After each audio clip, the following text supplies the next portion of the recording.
pessoal tá falando aí que o tema é polêmico, e é mesmo, é um ótimo tema, mas é um tema controverso, um tema que as pessoas têm medo até de citar, né? Isso é interessante, porque eu sou presbiteriano, mas não nasci em berço presbiteriano.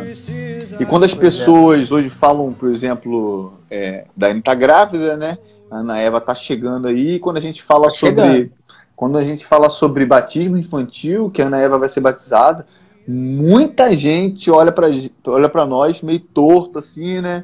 Fala, ih, rapaz, esse pessoal é católico, hein? O que surge logo de cara é essa afirmativa aí. Isso é coisa de católico. Pessoal aí é católico, rapaz, nunca vi isso, nunca vi. Eu fiz até uma enquete aqui no meu Instagram, e mais de 30% das pessoas, e olha que bastante gente participou, acharam que era coisa de católico, né? Eu vi uma live, por exemplo, com o reverendo Ageu, numa rádio, onde mais de 60 e poucos por cento das pessoas afirmaram não saber que existiam igrejas evangélicas, protestantes, que batizavam crianças. Isso é algo ainda muito, muito estranho ao nosso contexto evangélico brasileiro. A gente pode levantar algumas hipóteses? Por que as pessoas desconhecem a ideia do pedobatismo, a ideia de que batizar crianças não é simplesmente uma prática católica, mas ela é uma prática pautada na reforma protestante anteriormente, e anterior a ela, inclusive? Será que a gente tem algumas hipóteses para isso? Temos sim.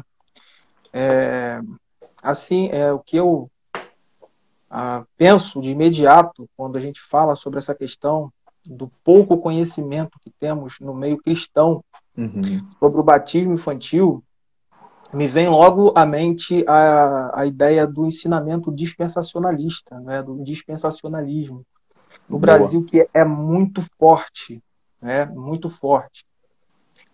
Então, assim, há uma ampla propagação da teologia dispensacionalista.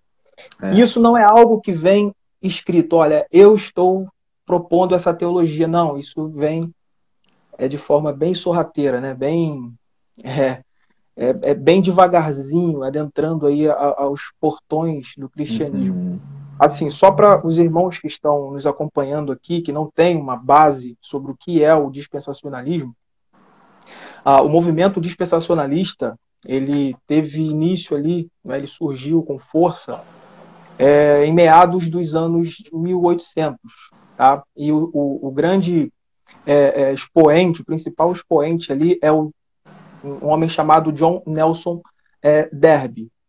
Tá? Então, o que foi proposto na sua raiz ali, nas suas bases? Bom, enfim, para a gente encurtar, para não estender muito.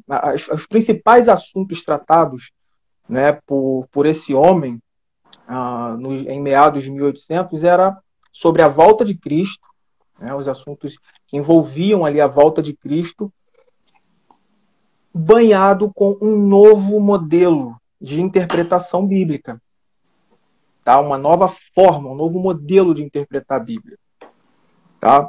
E um outro fator crucial para a propagação do dispensacionalismo no Brasil também foi o que a gente conhece aqui, na verdade, o que a gente conhece aqui como a chamada Bíblia de Scofield, né? A conhecida, né?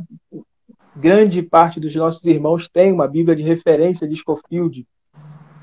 Não é? Então, assim, fator crucial aí que ajudou a difusão e a propagação da teologia, do pensamento dispensacionalista no Brasil, foi a publicação dessa Bíblia de referências de Scofield. Né? Os números de vendas falam por si, né? Mais de 2 milhões de cópias vendidas. Né? Se atualizar direitinho, é muito mais, bem mais. Essa ideia é interessante, Fernando, até porque as pessoas têm uma concepção de que dispensacionalismo está muito mais ligado à ideia de escatologia, ou seja, ao estudo dos últimos dias. Mas não, né? A gente estuda essa ideia de teologia pactual, uma ideia mais continuada, e dispensacionalista, com muito mais ruptura. Aquilo que foi feito no Antigo Testamento foi deixado, né, após a vinda de Cristo, sua ressurreição, e agora a gente começa uma nova era, que é a era ali da graça, né? Algumas teologias dispensacionalistas vai até dividir em 7 dispensações. 7 dispensações. Enfim, exatamente. Isso. ela está muito mais envolvida com uma ideia hermenêutica, ou seja, uma ideia de interpretação da Bíblia, e ligada diretamente a uma teologia bíblica. O que seria basicamente essa ideia dispensacionalista, ou o que a gente chama no meio reformado de teologia pactual? É a lente pela qual eu chego diante da Bíblia e interpreto. Ou interpreto de forma continuada, sendo que aquilo que aconteceu no Antigo Testamento não ficou apenas no Antigo Testamento, mas ela se sucede em pactos, né? Fala, Giovanni, seja bem-vindo, meu irmão. Se sucede em pactos, nenhum abirrogando o outro, mas sendo revelado ainda mais e dando continuidade, um pacto estando acima do outro, mas não anulando o que foi feito, né? Essa é a ideia da teologia pactual, mas aquilo que o Antigo Testamento disse não é desprezado. Dentro de uma teologia pactual, né, Fernando? A gente acredita que o Novo Testamento ele só pode ser interpretado tendo o Antigo como fundo. Perfeito. E o Antigo Testamento só pode ser interpretado à luz do Novo Testamento. Então a gente vive o tempo todo com a ideia de promessa e cumprimento. Promessa e cumprimento. Diferente de um dispensacionalista que vai praticamente fazer uma ruptura grande. Você tem ali uma ideia... Dicotomia. Uma dicotomia, perfeito. Uma separação muito grande daquilo que foi feito Israel e agora a igreja. Então, estamos no tempo da graça agora, não podemos mais aplicar aquilo que foi dito ali e tal. Então você tem isso. É claro que na teologia pactual a gente tem elementos de continuidade e elementos de descontinuidade. Mas isso não é feito de forma tão abrupta, né, como é feito no dispensacionalismo. Então, basicamente, para quem não entende essa ideia, foi a primeira razão pela qual nós colocamos aqui o motivo, né?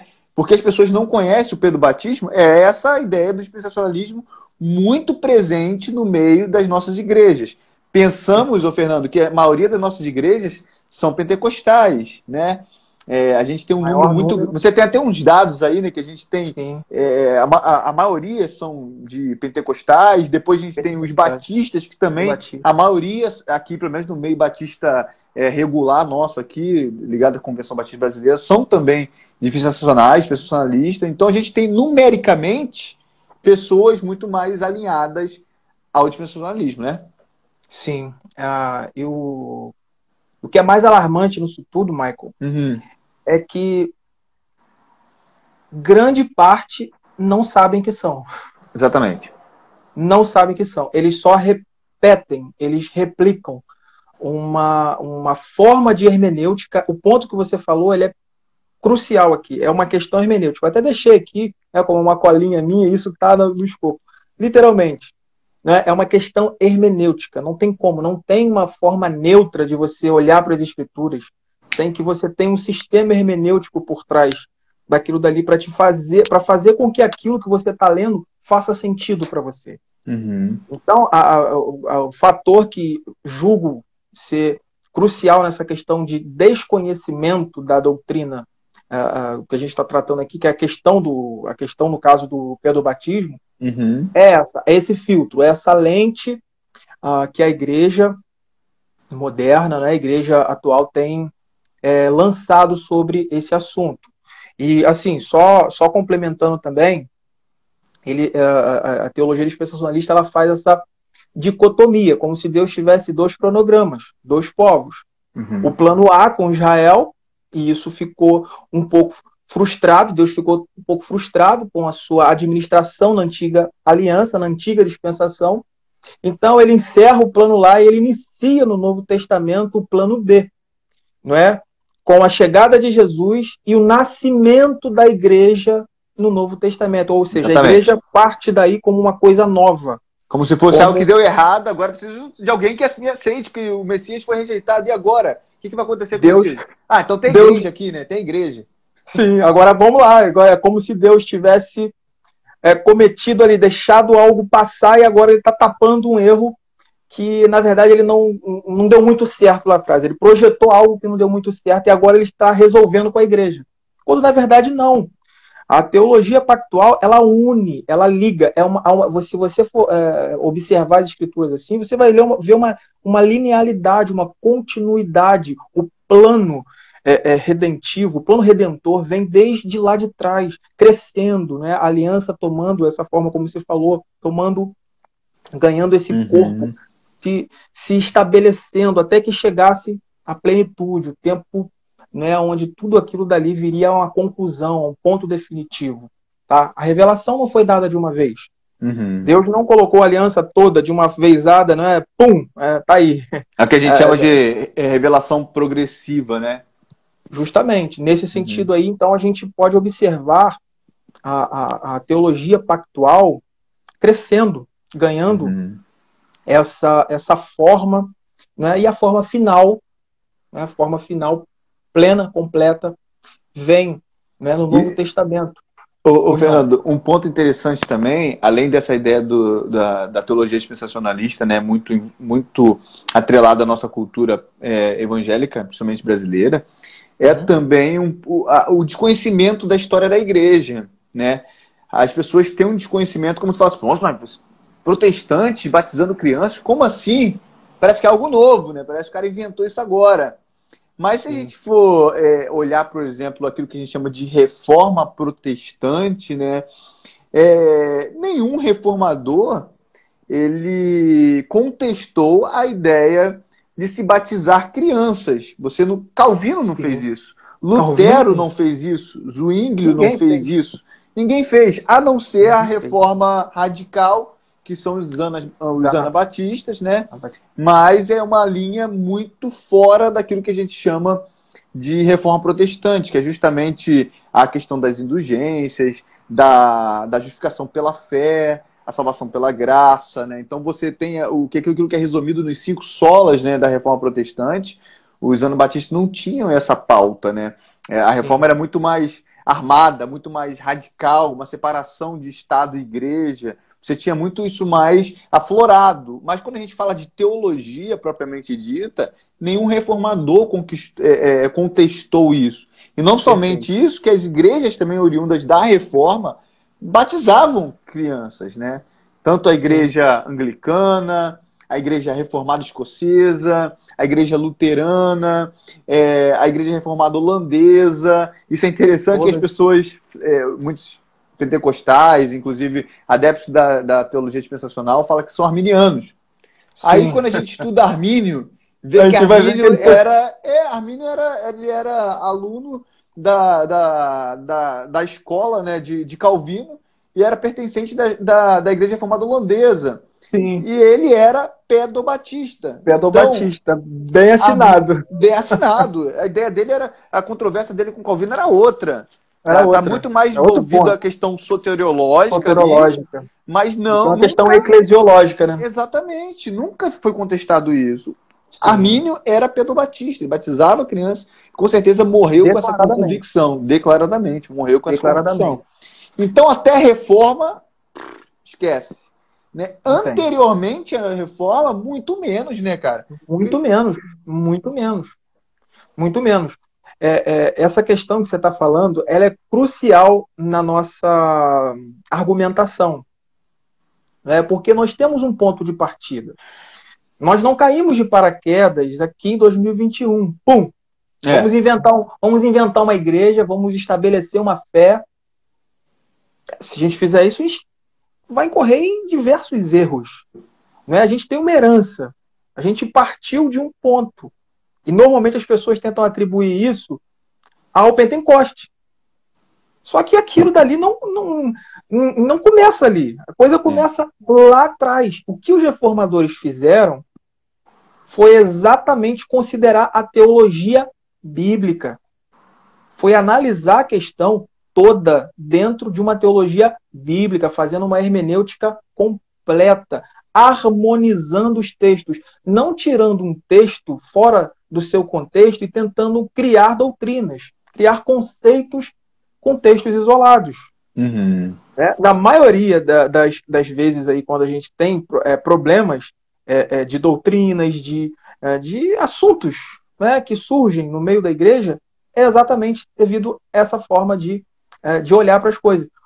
De onde os reformadores partiram?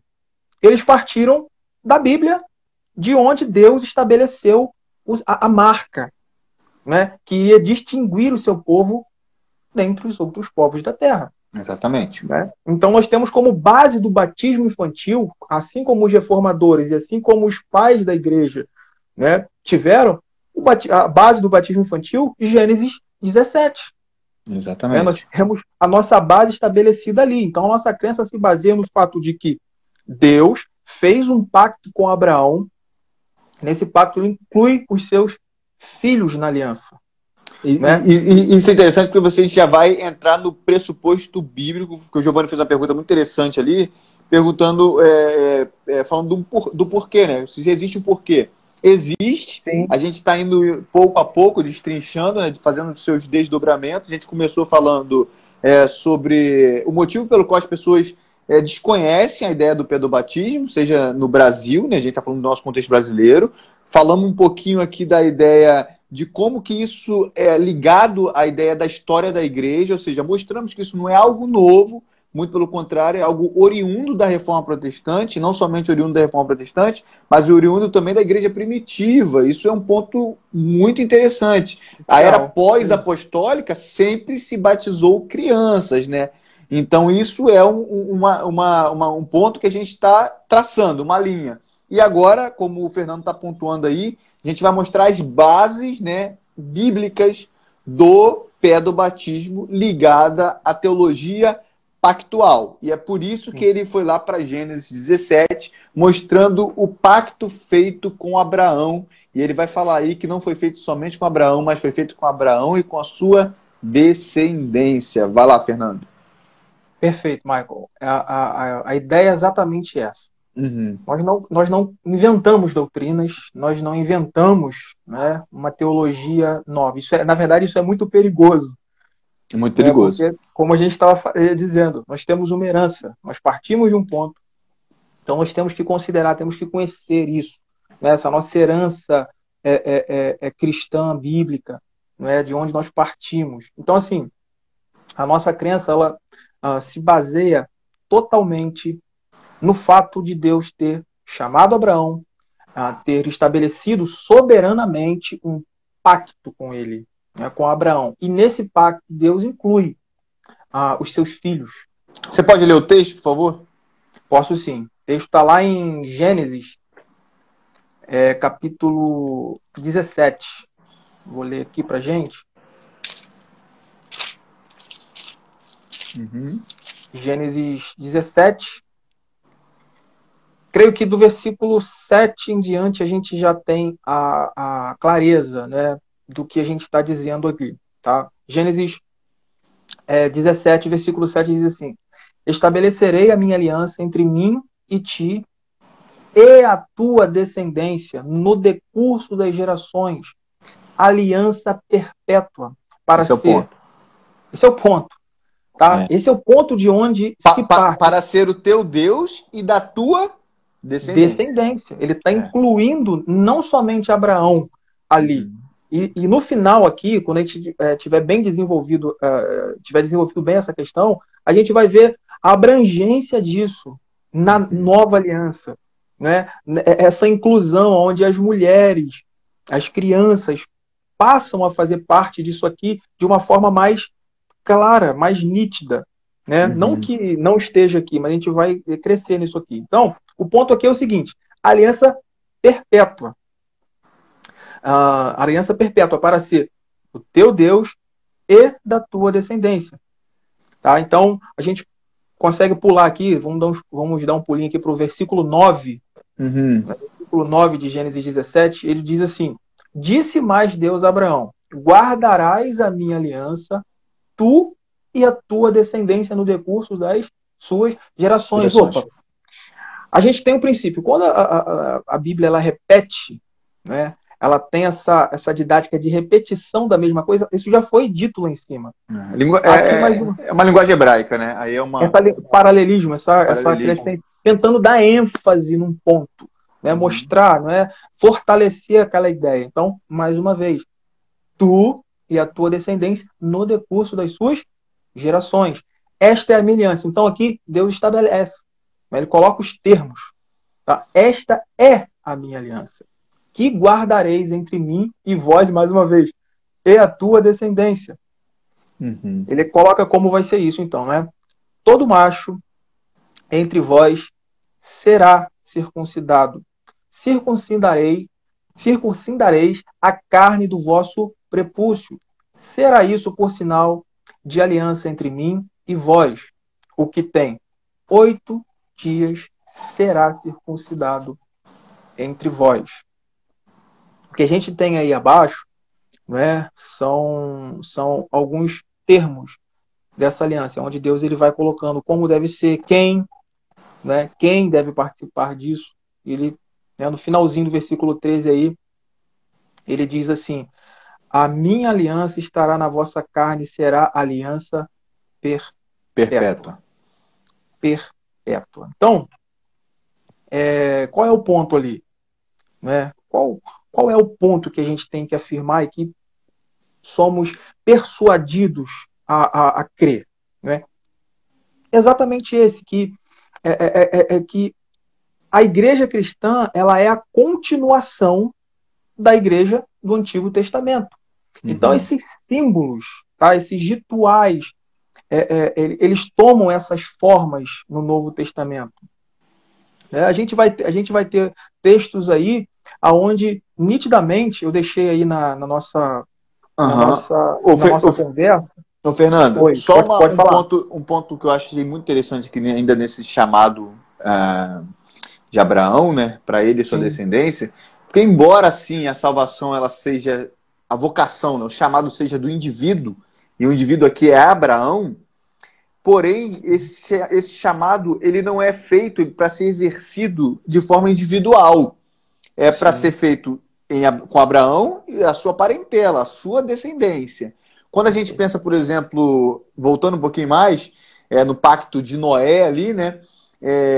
Noé também foi chamado como indivíduo, mas ele não foi chamado sozinho, mas juntamente com a sua família, a sua descendência, foi salvo, estava envolvido. Quem foi colocado na arca não foi somente Noé, embora a responsabilidade fosse de Noé. Isso é muito interessante também.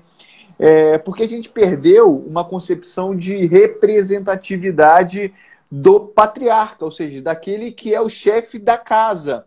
No conceito hebraico, a gente tem o chefe do clã, o chefe das famílias, né? E esse era o responsável pela fé dos seus, né? O chefe da casa, ele era responsável não somente por ele, mas por ele, pela sua esposa, pelos seus filhos, pela sua nora, pelo seu genro, enfim, todos da sua casa estavam sob a tutela do chefe da casa. Então isso é um ponto interessante aqui, porque Abraão ele não é chamado sozinho, mas é chamado junto com a sua descendência. Noé da mesma forma, Adão da mesma forma, né? Adão é chamado e o seu povo, né, que a gente chama ali de mandato social, é a sua esposa. Sim. Ele tem gerência sobre a sua esposa. Então Deus não somente o chama, mas chama e coloca uma mulher idônea, auxiliadora, para que ele tivesse a responsabilidade sobre ela e futuramente sobre os seus filhos. Mas Adão pecou no primeiro pacto, que a gente chama no pacto das obras, né? E isso é interessante, cara, porque você for ver os chamados, né, eles são sempre feitos. Por exemplo, Moisés é interessante, porque Moisés também foi chamado como indivíduo, porém Moisés ele não foi chamado sozinho, mas com o seu povo.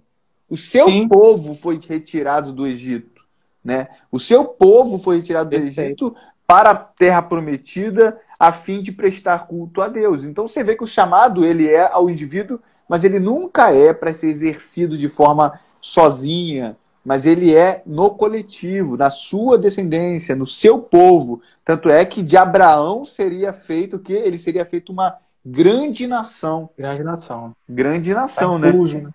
E está incluso. As crianças hoje, por exemplo, cantam aquela música, como é que é? Abraão tem muitos filhos ele tem, eu sou um deles, você também. Louvemos ao Senhor. Se você não é pactual, você não pode cantar essa música. Sim, não tem não como. Pode cantar essa música, porque não tem como. Se Abraão tem muitos filhos e você é um deles, significa que você está incluso no pacto aqui de Gênesis 17, né? Perfeito. Porque Ô, se Michael, você, né? perfeito. Interessante a gente notar aí que a teologia de Paulo, a teologia do Novo Testamento, ela aponta para isso, ela reconhece isso, que a igreja é isso, né? Olha o que Paulo, falando aos Gálatas, né? Paulo aos Gálatas 3, né? 3, capítulo 3, versículo 7 diz: Uhum. Sabei, pois, que os da fé é que são filhos de quem? De Abraão. De Abraão. De Abraão, né? Tem outro texto também, deixa eu ver se eu consigo achar aqui. Gálatas, mais à frente, né? Gálatas 3:29 diz: E se sois de Cristo, também sois descendentes Descendência. de Abraão É, e herdeiros segundo a promessa. promessa. Sim. Então você vê que a teologia do Novo Testamento, ela reconhece isso, que a igreja é a continuidade É, daquela promessa. isso é interessante porque só há um jeito de você ser salvo, meu irmão. É sendo Não tem outro. descendência de Abraão, Não tem incluído outro. nesse pacto. Porque se você não for descendência de Abraão, você não é povo de Deus. Porque o chamado foi Abraão, foi para Abraão. Abraão, o seu povo e a sua descendência. Ele seria o Justamente. pai de grandes nações, de muitas nações. A única coisa que a revelação ela é colocada que esse chamado ele é primeiro a uma nação. Essa nação é o povo de Israel. E no período do Novo Testamento, com a vinda de Cristo, isso se abrange, né? Na verdade, os gentios são enxertados, né? Na Enxertado. vida, enxertados na família de Abraão por meio de Cristo. Mas somos Perfeito. todos descendentes de Abraão, aquele pelo qual a promessa foi dada e cumprida em Cristo, né? Isso é interessante porque isso aí nem própria lei mosaica pode anular, né? Não. Porque ela é anterior à lei mosaica. Sim, Então, precede, né? precede. É muito interessante, né? A gente Muito observar interessante. isso. Então, eu creio que isso deixa as coisas muito claras, né? Isso coloca as coisas nos seus devidos lugares.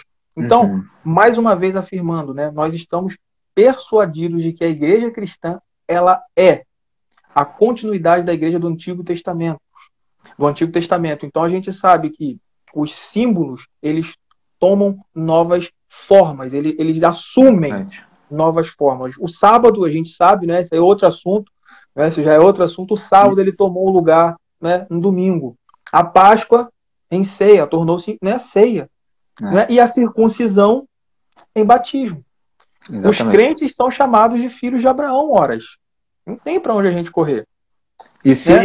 e se é chamado filho de Abraão, o sinal do pacto feito com Abraão era a circuncisão, logo o Logo, sinal feito com todo o povo em Abraão, mas agora no Novo Testamento, isso é interessante porque eu estou trabalhando um livro aqui do. Deixa eu ver se eu tenho aqui.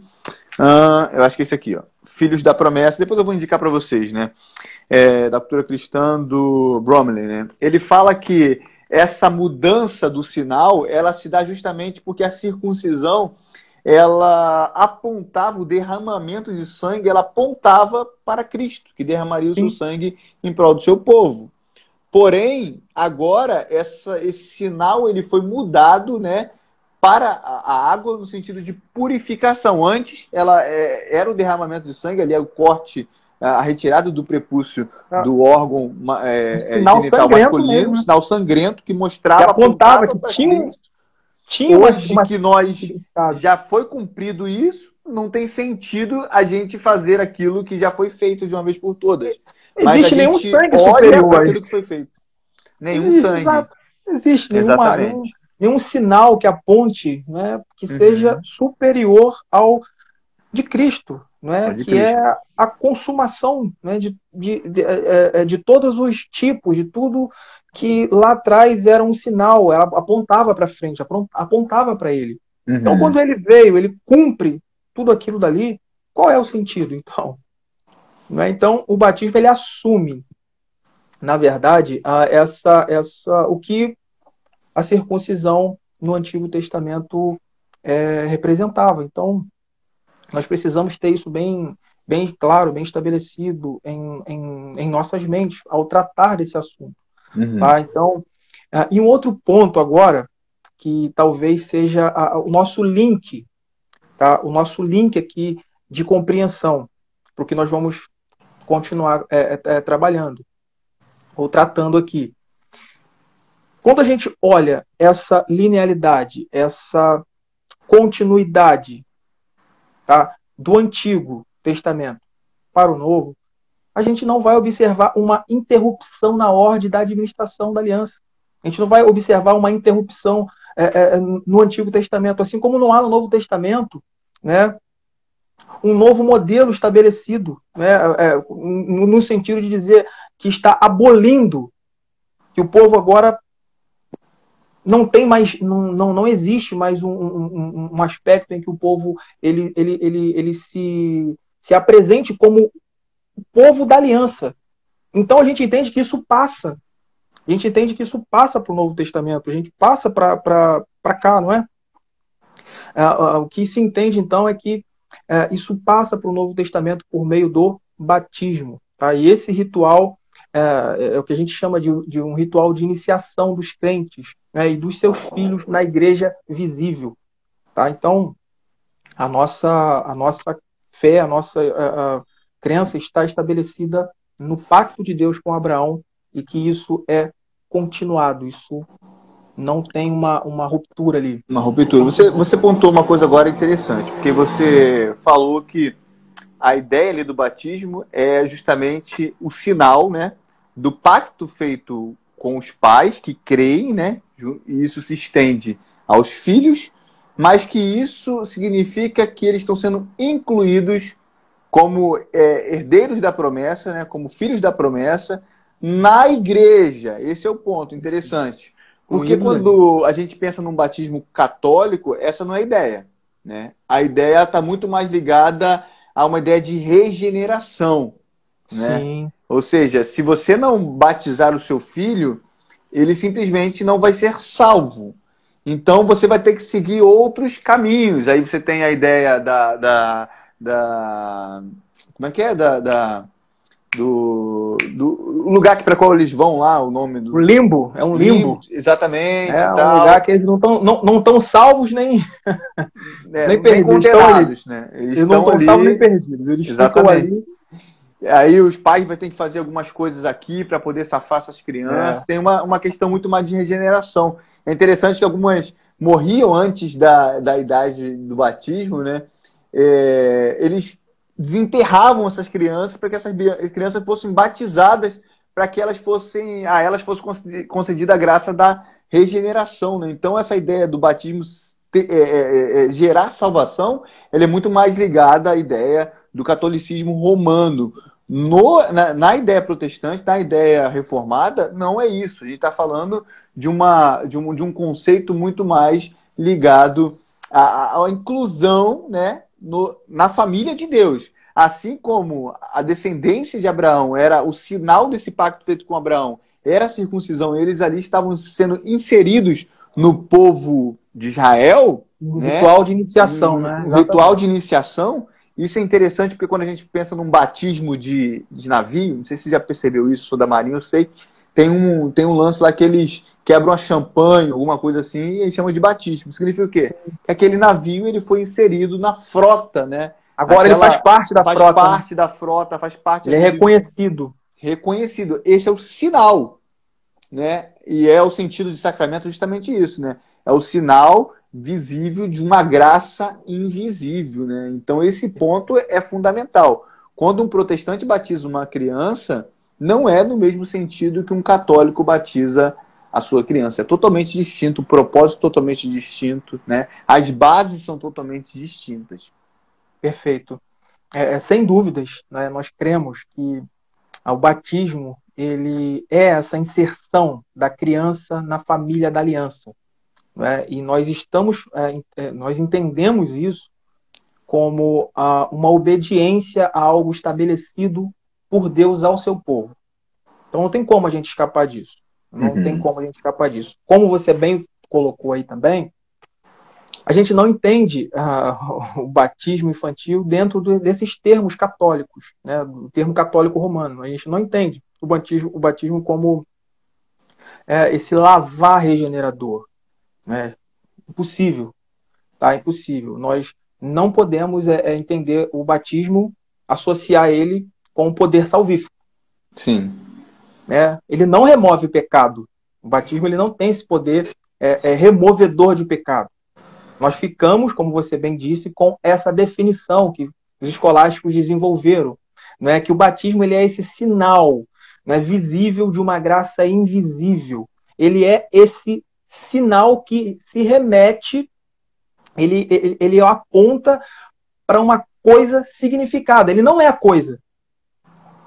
Né? Ele não é a coisa em si, mas ele aponta, ele é esse sinal que remete a uma coisa significada. Uhum. Para os católicos, não. Né? Ele se trata da própria coisa, do próprio sinal. Né? Ele se trata da própria coisa, é a própria graça. Não o sinal. Entende? Então, o nosso ponto que a gente tem que esclarecer aqui para os irmãos que estão nos ouvindo, e de repente pode pensar, olha, mas eles defendem o batismo infantil como os católicos fazem. Não. E não é. O ponto não é esse. Não é. Confiamos inteiramente nos méritos de Cristo para a salvação, gente. Uhum. Dependemos totalmente somente de Deus. Dele. Exatamente. Dependemos totalmente de Deus nesse processo. Tá? Agora, então, o batismo... Pois não. Uhum. Não, pode falar. Encerrou essa parte sua aí? Que eu ia agora, Sim. eu vou para a parte mais interessante aqui. Estou esfregando as mãos aqui. Os meus irmãos batistas ali, ó, estão só esperando essa parte. Agora a gente vai analisar se tem base bíblica para o pedobatismo. Aí porque a maior acusação dos nossos irmãos batistas, enfim, é que não há base bíblica para que se pratique o batismo infantil. E agora eu vou até fazer aqui a meia culpa e vou falar que em partes eles estão certos. Sim. Em parte eles estão certos. Esse tema é um tema muito debatido, gente. É um tema controverso, é um tema que dividiu muitas igrejas. Então não é um tema simples. Quando a gente trata, por exemplo, de ceia, transubstanciação, consubstanciação, memorialismo, presença espiritual, mesma coisa. Calvino se dividiu de Zwingli, que dividiu de Lutero. São coisas que são de difíceis interpretação. Não é fácil. A gente não está falando aqui que a gente está fazendo uma coisa simples, está claro ali. A gente está fazendo uma base de interpretação bíblica dentro de pressupostos, né, que são importantes, e a gente está construindo essa teologia. Esse é o primeiro ponto. E esse ponto mostra que realmente, gente, não há nenhum mandamento explícito, assim como batizeis vossas crianças no tal dia. Não existe isso na Bíblia. Não tem esse mandamento. Não tem essa ordem explícita para que as crianças sejam batizadas. Eles estão corretos, é isso mesmo. Não é algo simples isso. Porém, agora que vem a nossa ideia aqui, né? Nem tudo que a gente faz porque há uma ordem explícita biblicamente. Alguns exemplos que a gente poderia dar é a crença na própria Trindade. Não há lá não há uma aferição, uma explicação explícita na Bíblia que Deus é Pai, Filho e Espírito Santo. Tem um termo, né? Não tem isso. Tem um termo. A Trindade. Olha, a Trindade. Exatamente. A igreja precisa crer na Trindade, precisa. Exatamente. Não tem texto explícito. E aí? Faz o quê? Então não se crê? Então é uma doutrina basilar para o cristianismo, então você não vai crer? Não, por quê? Porque a gente não somente interpreta a Bíblia e crê na Bíblia, mas por inferências, ou seja, aquilo que está claramente dito nas suas entrelinhas, ou até mesmo de forma clara, mas que não está de forma direta escrita a nós. E a ideia do batismo é muito claro nesse ponto também, né? Então a gente assume essa ideia que realmente não há nenhum texto explícito para se batizar crianças, porém não há nenhuma ordem também para que se não batize, correto? Perfeito. Normalmente as colocações em torno disso que tentam derrubar, né? Vamos tratar assim, ou contradizer esse ponto nosso, é dizer, olha, não tem um texto no Novo Testamento dizendo que a gente precisa batizar crianças. A gente pode batizar crianças, ou ordenando o batismo de criança. Então, mais uma vez, a gente volta no começo, né? Quando a gente começou a dizer, a falar sobre a hermenêutica, né? Sobre essa linha, sobre a harmonia bíblica. Então, o que a gente vai ver é que, para o outro lado, o argumento corta para os dois lados. Exatamente. Né? E isso, Fernando, dentro de uma história anterior ao Novo Testamento, de mais de 2000 anos, sendo praticada a circuncisão, por exemplo, né, onde as crianças sempre foram inclusas no pacto, você fazer uma ruptura tão grande e falar que isso está claro na Bíblia, quem tem que dar essa... Quem tem que ter, o ônus da prova é quem fala que acabou. Porque a tradição caminha para isso, aponta para isso. Contexto bíblico, histórico, fala que isso era uma prática comum entre o povo de Deus. Entre os filhos da aliança. Isso era comum. Né? Eu creio o seguinte, a gente entende o seguinte, isso era algo tão comum, tão normal no meio da igreja, no meio do povo de Deus, essa teologia pactual, essa teologia da aliança, que as crianças fazem parte dessa ordenança de Deus e que elas precisam ser inseridas dentro desse ritual de iniciação, apresentadas a Deus dentro desses critérios que Deus coloca, que isso você não vai ver, é algo tão comum que não se pensava em criar um tratado, em escrever algo. Era como se dizer que de dia é claro e à noite é escuro. Você não precisa dizer que de dia é claro e que à noite é escuro. Isso está óbvio, isso está dentro, né, é uma via, é uma linha que flui. Então, você dizer que não tem um texto bíblico dizendo que batiza, mas também a gente não vai encontrar um texto bíblico dizendo, como os credobatistas afirmam, que aqueles, né, os filhos dos crentes, quando chegam numa idade de 18 anos, ou enfim, uma idade da razão que é argumentada, que eles então professam e são batizados. Eles esboçam fé no Deus da aliança e então podem ser batizados. Você não vai encontrar. E qual é o argumento? Não tem. Não tem. Muito mais temos a favor dessa continuidade.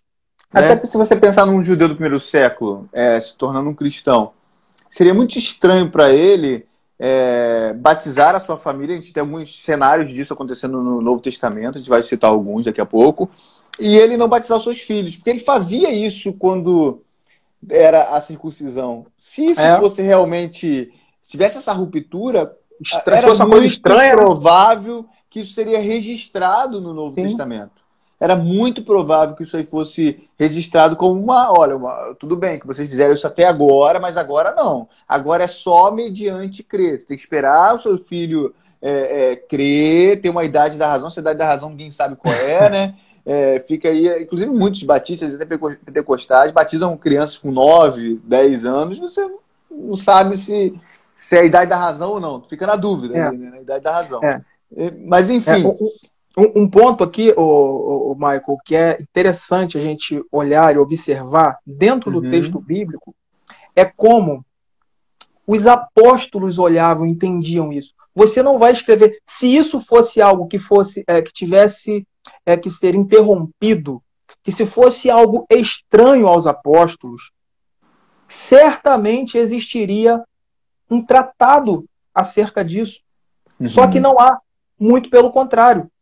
Não é? A gente tem aí no texto de Atos 2, 37, ou seja, quando tudo está acontecendo, a igreja está tomando uma dimensão, né? Está se alargando. Né? Tomando forma, né? Tomando essa forma, não é? Que é prometida lá atrás. Todos os povos, tribos, línguas e nações, a abrangência da aliança, ela tomando essa forma agora, sendo estabelecida. Então, esse texto ele está nesse contexto. Então, olha o que o versículo 37 de Atos 2 diz. Ouvindo ele essas coisas, o que é? A proclamação, o anúncio, tá? De tudo que estava acontecendo, dessa pregação do evangelho, da boa nova, da boa notícia. Então, ouvindo eles essas coisas, compungiu-se-lhes o coração e perguntaram a Pedro. olha o ponto crucial aqui nosso. Olha o nosso ponto crucial aqui. Perguntaram a Pedro e aos demais apóstolos: que faremos, irmãos? O que a gente tem que observar aqui? Perguntaram a Pedro e aos demais apóstolos.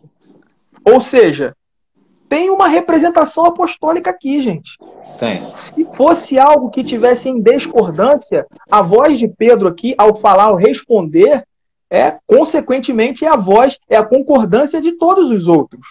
É como se todos os outros falassem: é isso aí, concordamos. Não é? Então, olha a resposta que vem. Que faremos, irmãos? Respondeu-lhes Pedro: arrependei-vos, e cada um de vós sejam batizado em nome de Jesus Cristo para a remissão dos vossos pecados, e recebereis o dom do Espírito Santo. Aí olha o que vem no versículo 39. Olha a teologia de Paulo, de Pedro. Olha a teologia de Pedro sobre tudo que nós estamos falando. Olha da onde ele parte. Pois para vós, pois aqui está introduzindo tudo que ele falou aqui em cima. Tem sentido, né? Tá ligado ao que ele vai dizer. É o motivo, né? É o motivo. É o motivo, a razão. É a razão pela qual ele vai dizer aquilo ali, afirmar. Pois para vós outros é a promessa. Que promessa? O que ele tem em mente aqui? Para vós outros, olha o ponto. Isso remete o quê? Gênesis 17. Não é isso? Exatamente. Gênesis 17. Abraão e a sua descendência. A aliança perpétua é esta. Então ele está apontando exatamente para isso. Pois para vós outros é a promessa. Para vossos filhos e para todos os que ainda estão longe. Ou seja, para vossos filhos e aqueles que ainda serão inclusos ainda nessa Se você olhar... Perfeito. Se a gente olhar lá os termos de Gênesis 17, está prescrito isso também. Deus está falando: olha, os forasteiros, todos aqueles das nações pagãs, aqueles que vierem, olharem, crerem, esboçarem fé no Deus de Israel, no único Deus verdadeiro, circuncida eles, marca eles. O ponto é esse: marca eles. Ou seja, o Novo Testamento confirmando aquilo que já foi dito, né? Não está fazendo uma ruptura, começando algo novo. Muito pelo contrário. Ele liga. Ele está ligando, né? Ele está apontando para aquilo que já foi feito. Perfeito. A ideia do Novo Testamento, a nova aliança, não é que ela é uma novidade, não é? Ela é uma invenção nova, é uma coisa inédita, mas sim que ela é algo fresco. Deus renovando, colocando esses termos, né, de forma superior e mais... Isso é interessante, que até Jesus, né, quando ele falava assim, quando as pessoas não sabiam quem ele era, ele falava: poxa, vocês não leram os profetas? Não leram ali o que acaso não de mim? Vocês que judeus são vocês? Que tipo de judeus são vocês? Tudo está apontando para mim, sou eu. Não conseguem ver isso? Lá no discípulos no caminho de Emaús, foi a mesma coisa. Deu uma aula para ele lá de interpretação dos profetas para falar que ele tinha que ressuscitar.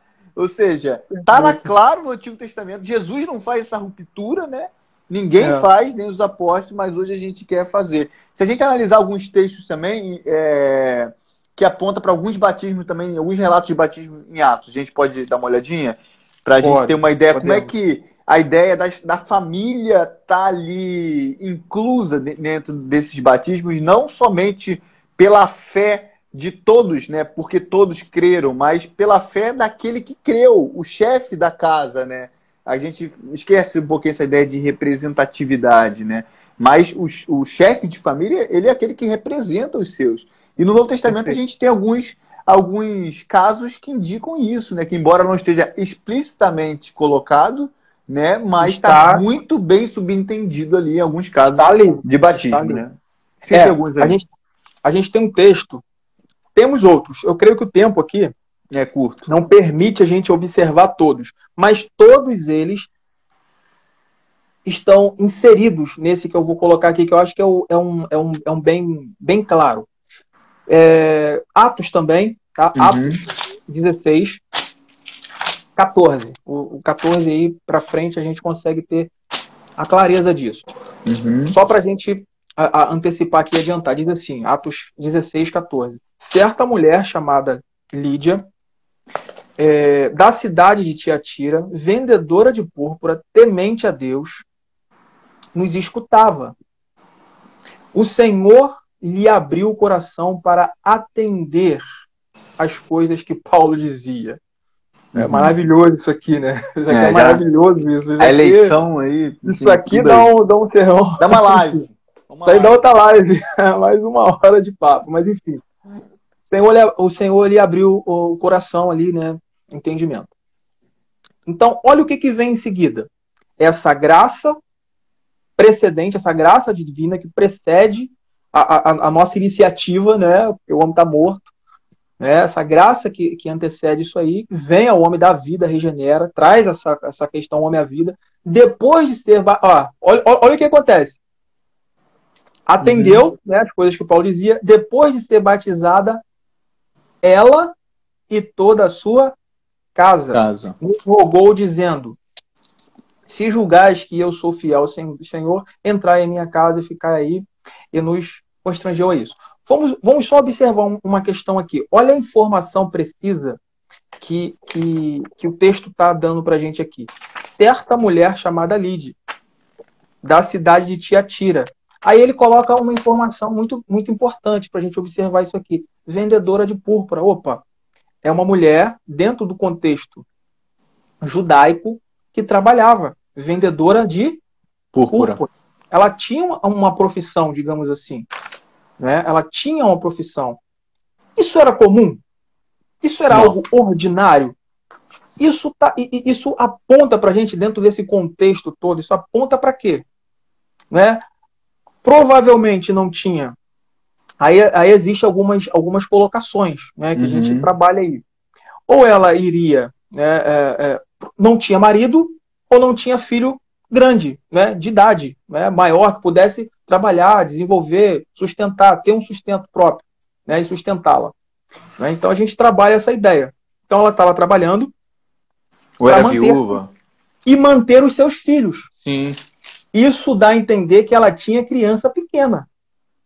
Ou ela iria para a prostituição, para a esmola, pedir para a prostituição, ou ela trabalharia, teria alguma coisa para dar de sustento dentro da sua casa.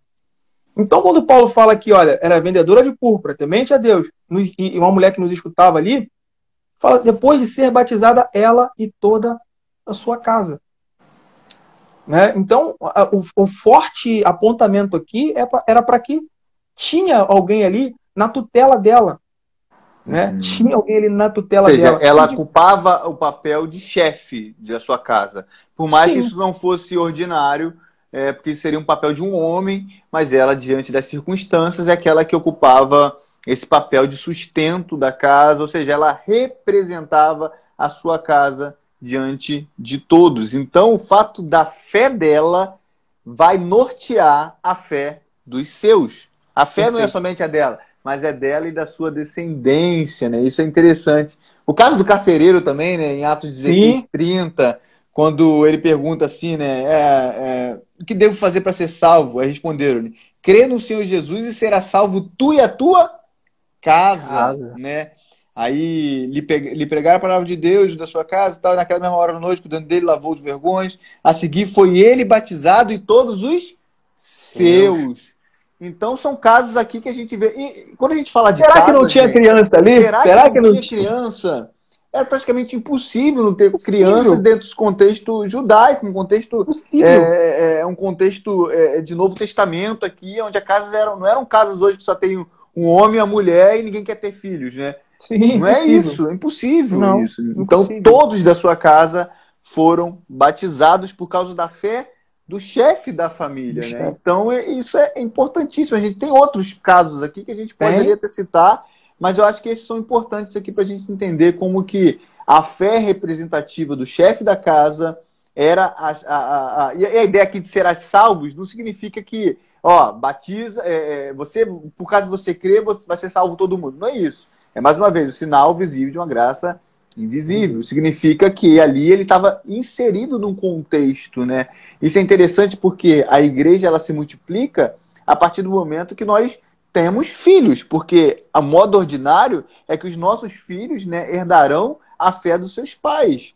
Né? Esse é o modo ordinário, porque você vai criar os seus filhos na demonstração do Senhor. A gente vai falar um pouquinho sobre as aplicações daqui a pouquinho. mas você vai criar seus filhos na demonstração do Senhor, ensinando a ele o caminho que deve andar, falando ao sentar, ao levantar em todo o tempo, explicando o evangelho para ele. Mas isso, né, isso é um modo ordinário, como as pessoas são salvas. De modo extraordinário, modo fora desse modo ordinário, quando você não foi criado nesse contexto e ouve a palavra de Deus e é depois evangelizado e recebe o evangelho em outro momento. Mas a tendência é que da sua casa, até por isso que Paulo fala também que a mulher cristã, o homem cristão, ele mesmo que não seja casado com uma mulher cristã e vice-versa, ela santifica o lar, né? Sim. Não... Sim, o texto é Romanos, né? O texto está aqui, no caso, é 1 Coríntios. 1 Coríntios, Paulo, acho que 8. 1 Paulo aos Coríntios. 7. 7. Isso Sim. aí. Mas você nem precisa ler. A ideia é muito mais mesmo mostrar que ele é... as promessas são extensivas, né, à sua casa, né, aos seus. Então, isso é muito importante dentro desse contexto aí também, né, Fernando? Perfeito. Esse é um ponto aí que a gente precisa deixar bem claro para os nossos irmãos. A nossa linha, ela não é uma linha de, olha, nós temos aí essa visão e nós não temos um ponto de apoio. Sim. Quando a gente fala de referências bíblicas, muito mais do que o outro lado.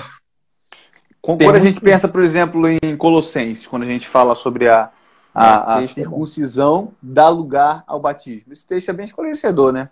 Pode ler pra gente? Deixa eu achar ele aqui. É Colossenses 2, eu acho. Colossenses 2, 9, não é isso? É isso mesmo. Do 9 em 2, 9. Isso mesmo. Você pode até ler pra gente aí, por favor. Pra gente ver como é que essa ideia da circuncisão, ela dá lugar ao batismo, como que isso já era muito, muito presente no contexto da igreja primitiva. Vamos lá. Diz assim: porquanto nele, Cristo, né, habita corporalmente toda a plenitude da divindade. Também nele estáis aperfeiçoados.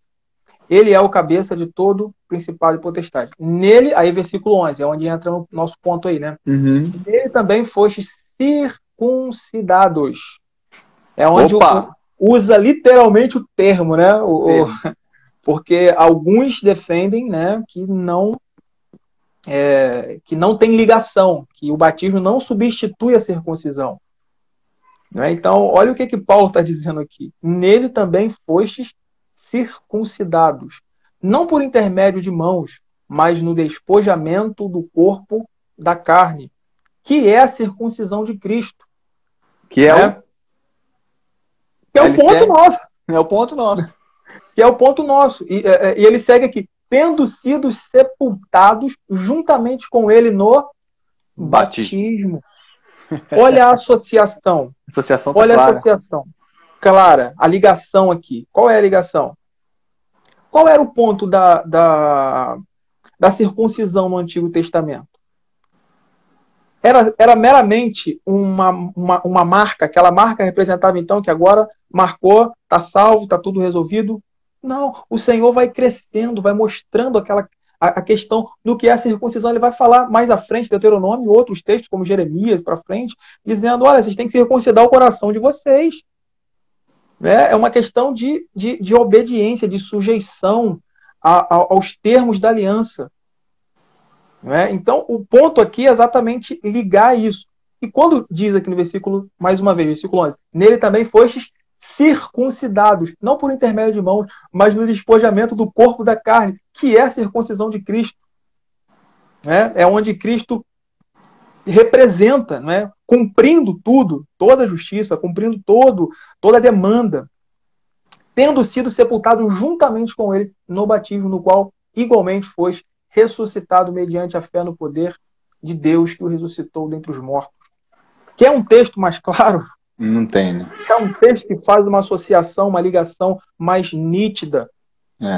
Ou seja, Fernando, para quem acusa aí presbiterianos, né, que a gente aqui, eu talvez seja a maioria, no sentido de quem batiza crianças aqui no Brasil, de não possuir base bíblica para essa prática, ou a pessoa desconhece, né, desconhece, eu creio que a maioria é isso, desconheça mesmo a ideia, ou está sendo desleal, né, cara, porque... ou está sendo desleal, porque a gente não tem texto claro, como a gente citou e fomos honestos aqui em falar sobre isso, né? Sim. Porém, não há textos contrários claros para isso também. Logo, a gente viu isso dentro da história da igreja e analisou dentro de passagens que deixam bem claras dentro do nosso escopo teológico, que é a teologia pactual.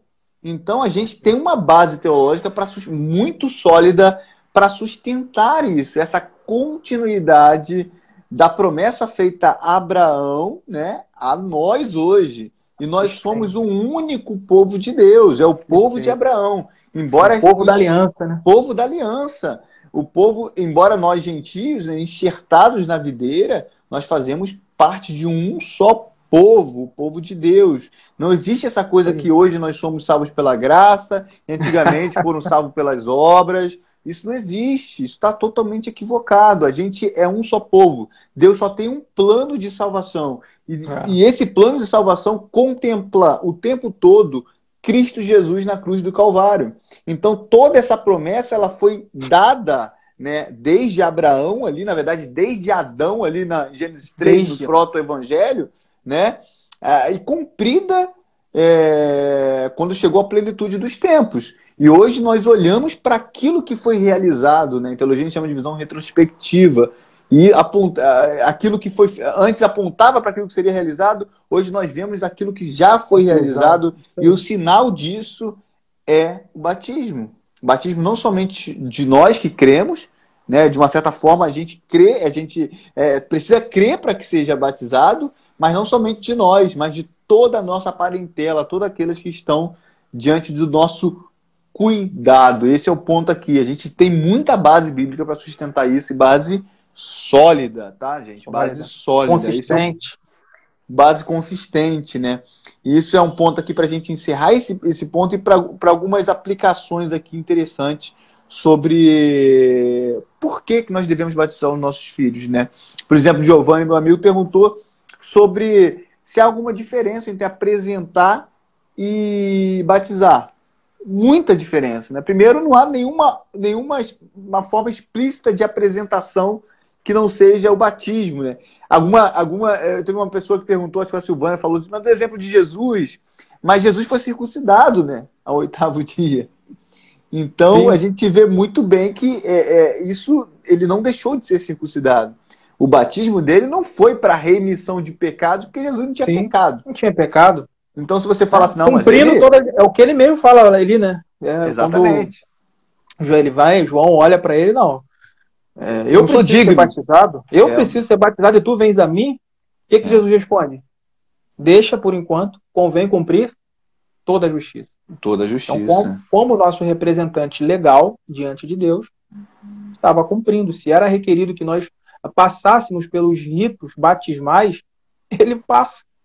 Exatamente. Então, a questão ali é essa. Não é que ele tinha pecado. Não tem lógica. Até porque, mais uma vez, se o batismo simplesmente simbolizar a remissão de pecados, então eles estão certos, realmente. A gente não tem que batizar criança. Mas essa ideia, ela é muito equivocada.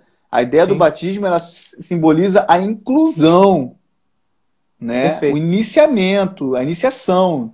Né? Ela não simboliza simplesmente a remoção de pecados. Mais uma vez, a gente mostra que existem pessoas que são batizadas que não são de Deus verdadeiramente filhos da aliança.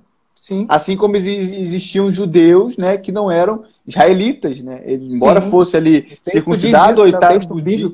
Exatamente, embora fosse circuncidado ao 8º dia, não era povo da promessa, né? Porque não guardava os mandamentos do Senhor. Assim como existem pessoas que foram batizadas, né, que não são cristãs verdadeiras. Então, uma coisa não necessariamente corresponde à outra. Então, a gente já falou que a ideia da diferença da apresentação do batismo, porque o batismo está justamente no cumprimento daquilo que Deus ordenou explicitamente para que o seu povo fosse marcado.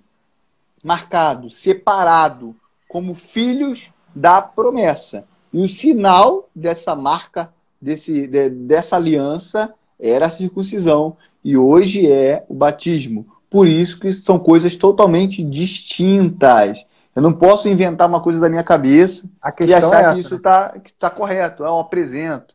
Não, isso aí não é um modelo bíblico. O modelo bíblico é o batismo. Então tem total distinção. São coisas totalmente distintas, né? E a gente pode ir agora para algumas questões mais práticas, o Fernando. Por exemplo, pensar um pouquinho sobre os benefícios que nós temos em batizar os nossos filhos, né? Porque a gente falou muito de teologia, falamos muito de teologia pactual, falamos muito sobre essa distinção entre os católicos romanos e os protestantes, essa gama reformada, essa base na reforma, oriunda da reforma protestante que nós temos, a história da igreja, falamos sobre alguns versos, citamos alguns versos aqui, outros acolá, mostramos como que isso está embasado na Escritura Sagrada, como que isso une toda a nossa visão de continuidade, biblicamente falando. Mas o que isso tem a ver com nós? Por que é importante eu levar meu filho ao batismo, né? Por que é importante? A gente pode tentar pensar alguns pontos aqui, por exemplo, como isso mostra a devoção dos pais, sabe? Perfeito. Mostra, né? A gente precisa olhar essa questão de por que levar os filhos a esse rito, né? Essa questão batismal logo na infância.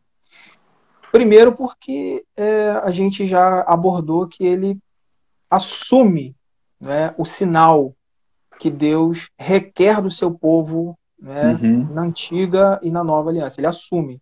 Na nova ele assume isso aí. E, consequentemente, né, os benefícios são os mesmos benefícios que as Escrituras prescrevem para todos os que obedecem, né, aos termos da aliança. Portanto, são inúmeros. Né, são inúmeros. O que a gente tem que abordar nessa questão aí é que Deus tem apresentado diversas questões com relação a isso. Né? Deus tem apresentado diversas questões, desde o Antigo Testamento.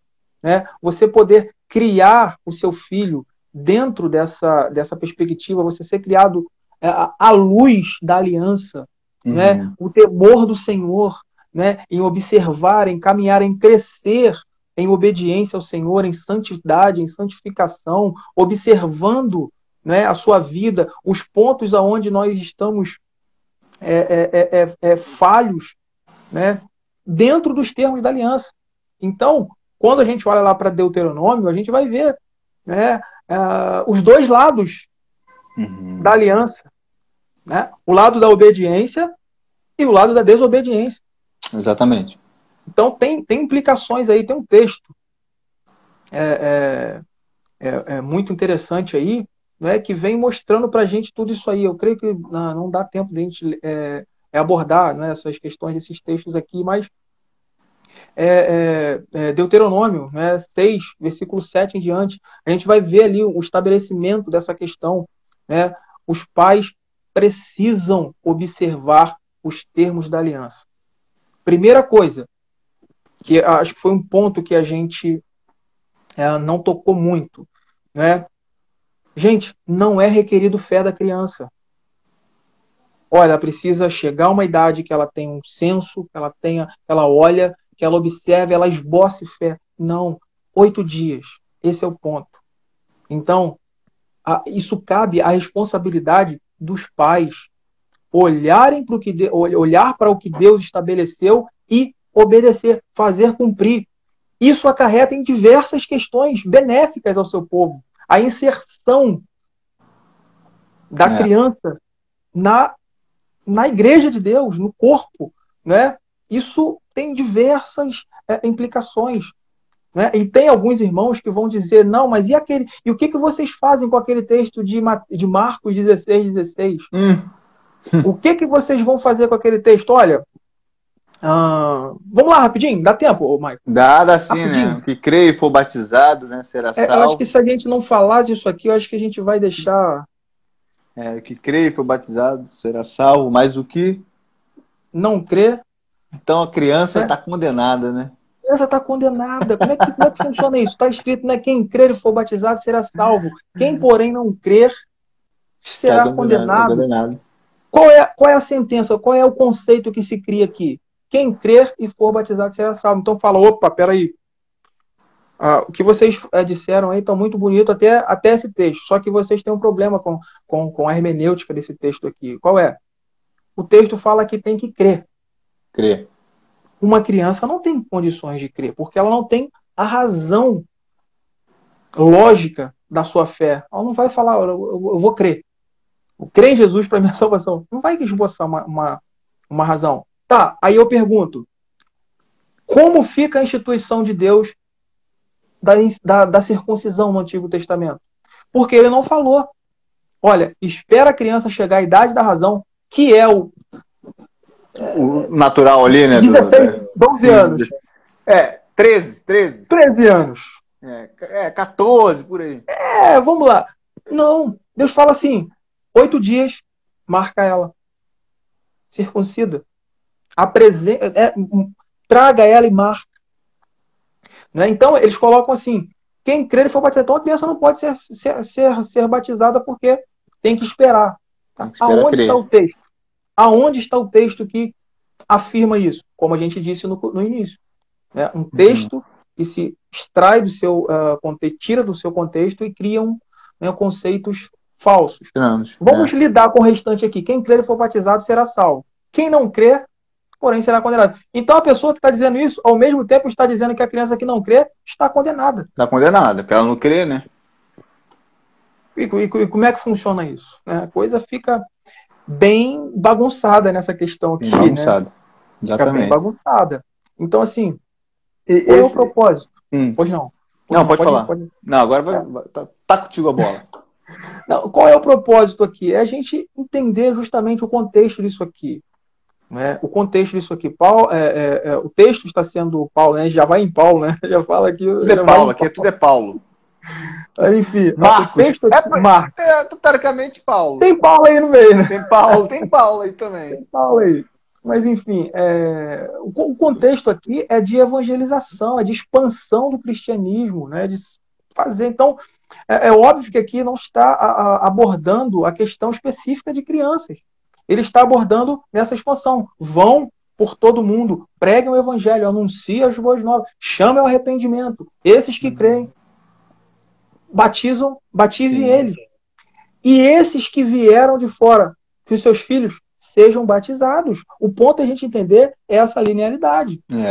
Aqueles que chegaram agora à fé, que ouviram o evangelho, que ouviram o chamado do evangelho ao arrependimento, à fé, o que eles precisam fazer? O mesmo termo de Abraão, né? Colocado para Abraão. Os que vierem, circuncida e os filhos juntos.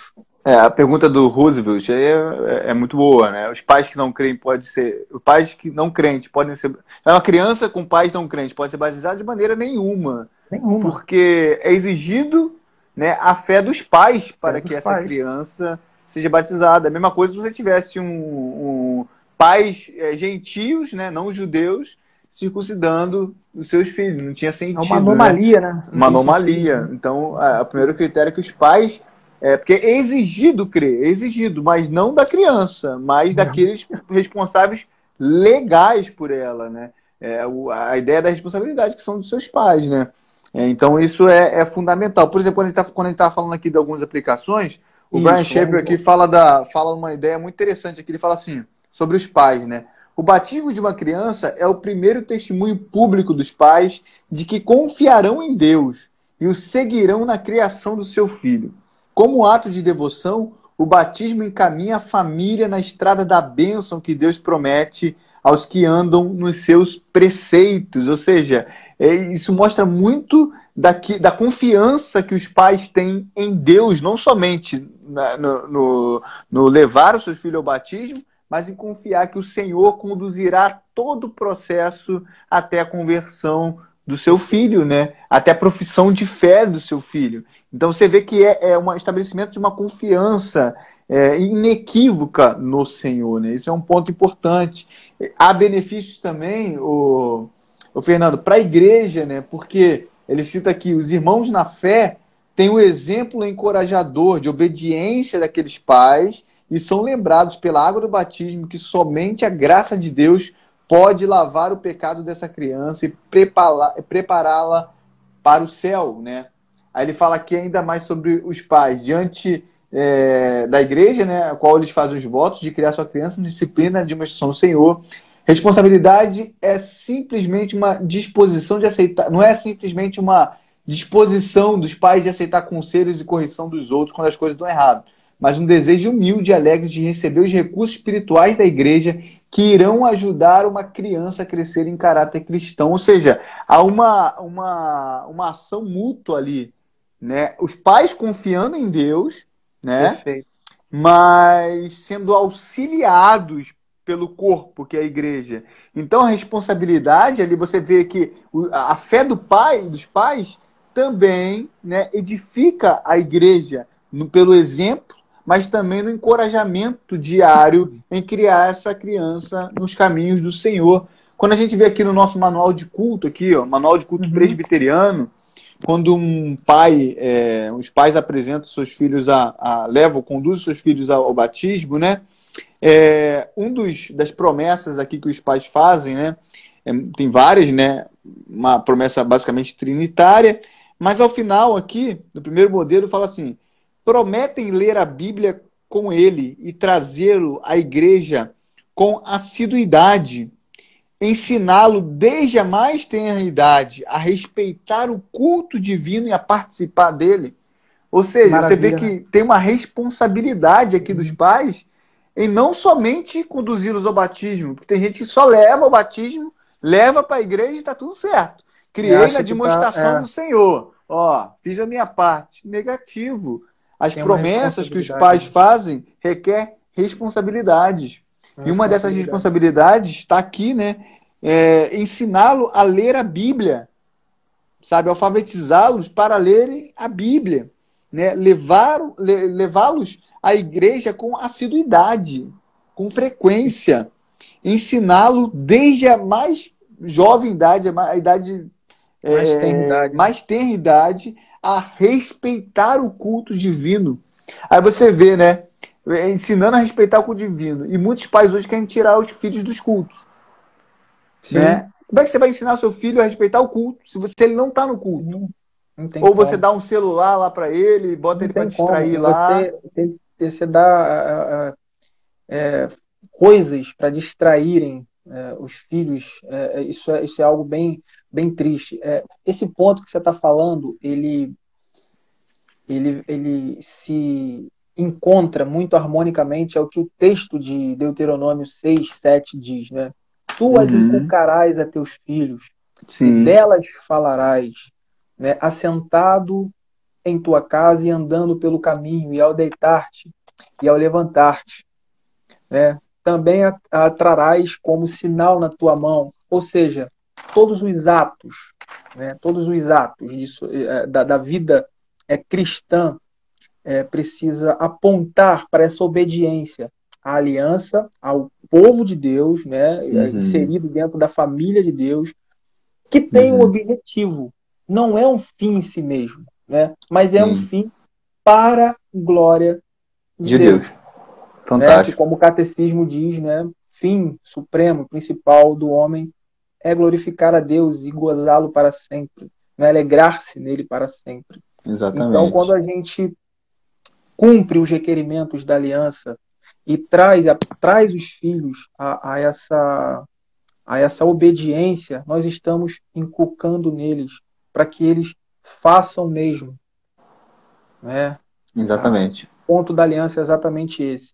É trazer essa geração, né, a ordem da criação original de Deus, essa obediência. Né? Então, exatamente. Isso é muito interessante, isso é muito importante.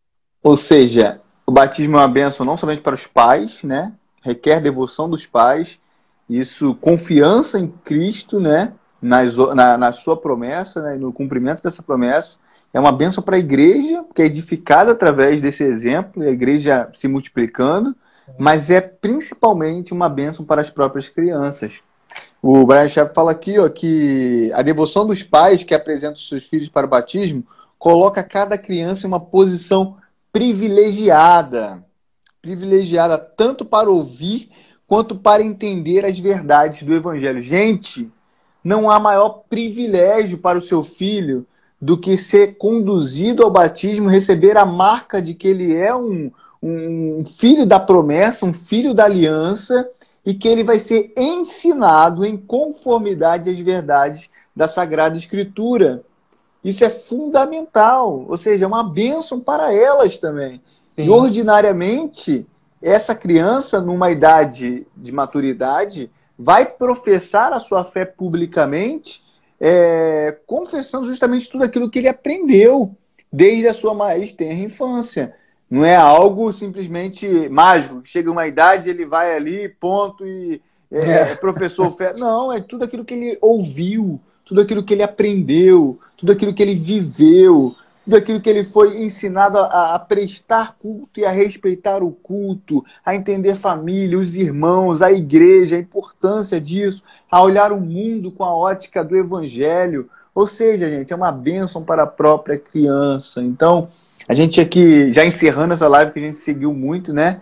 Já tem 1h27 aqui falando, mas é um assunto polêmico, não diria polêmico, porque é bíblico, né? Mas é um assunto controverso, um assunto que as pessoas pensam diferente. A gente respeita aquelas pessoas que pensam diferente, né? O nosso intuito aqui, como eu disse na descrição da live, não é mudar a opinião de ninguém, mas é mostrar o quanto que é bíblico, o quanto que é saudável, o quanto que é pactual você crer no pé do batismo e praticar o pé do batismo, que isso não é algo novo, como as pessoas acreditam, que isso não é simplesmente catolicismo romano, mas que isso é muito mais evangélico do que muita gente pode pensar. Então esse é o ponto nosso aqui, trazer a Bíblia, trazer a tradição cristã, trazer isso para o debate aqui, né, para a conversa, e mostrar que o quão prático, quão importante é levarmos os nossos filhos para cumprir aquilo que foi prometido a Abraão e a sua descendência. E nós somos essa descendência de Abraão, enxertados na videira em Cristo Jesus, e os nossos filhos também são. E é por isso que nós podemos orar, dobrar nossos joelhos e orar para os nossos filhos, clamando ao Senhor misericórdia, paz, pedindo a Ele que Ele possa guardar os nossos filhos e até reanimar, reconduzir os seus caminhos, aqueles que estão afastados, porque lá no batismo foi prometido que ele seria um filho da promessa. Sim. E isso nós podemos fazer com confiança no Senhor, porque é Ele quem prometeu. Amém, meu irmão? Amém. Tem algumas suas considerações finais aí? Respondendo a pergunta, tema aí da nossa live, devemos batizar criança? Sim, né? Com certeza. O apontamento bíblico, ele é bem claro para essa questão, tá bom, minha gente?